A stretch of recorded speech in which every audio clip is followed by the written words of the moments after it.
2019 నుంచి 24 వరకు ఆంధ్ర రాష్ట్రంలో ఎలా పరిపాలన జరిగిందో ప్రజలందరూ తెలిసిన విషయమే. ఆనాడు ప్రతిపక్ష నేత కానివ్వండి, ప్రజాప్రతినిధులు కానివ్వండి, ఇతర పార్టీ నాయకులు మేమందరం కూడా ప్రజల తరపున ప్రజల సమస్యలపైన పోరాడాలని వెళ్ళినప్పుడు అడుగడుగునా మమ్మల్ని ఇబ్బంది పెడతాం జరిగింది. మమ్మల్ని రానిలేదు.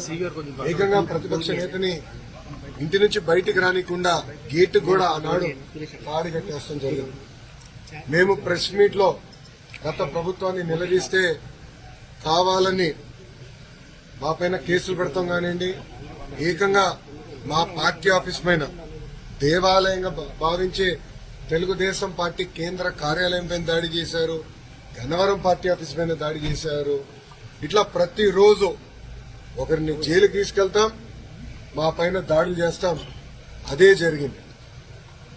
నేను ఆనాడు ప్రజలందరికీ చెప్పాను. దాదాపు 90 బహిరంగ సభల్లో, యువగలం బహిరంగ సభల్లో ప్రజల ముందల ఎర్రబుక్ చూపించి ఏ అధికారులు వైకాపా నాయకులైతే చట్టాన్ని ఉల్లంఘించి ప్రజల్ని, తెలుగుదేశం పార్టీ కార్యకర్తలు ఇబ్బంది పెట్టారో న్యాయపరంగా వాళ్ళపైన చర్యలు తీసుకుంటా వాళ్ళని వదిలిపెట్టనని ఆనాడు హామీ ఇస్తాం జరిగింది. మొన్న కావాలని ఒక దళితుడిని కిడ్నాప్ చేసి కేసు విత్డ్రా చేయించారు ఇక్కడున్న మాజీ శాసనసభ్యుడు. ఆ కిడ్నాప్ కేసు ఈ రోజు, ఆ కిడ్నాప్ వల్లనే ఈ రోజు ఆయన జైలుకి వెళ్లే పరిస్థితి. అన్ని వాస్తవాలు బయటకు వస్తాయి. మాకు దాంట్లో ఎలాంటి సందేహం లేదు. న్యాయబద్ధంగా అన్ని చర్యలు మేము తీసుకుంటాం.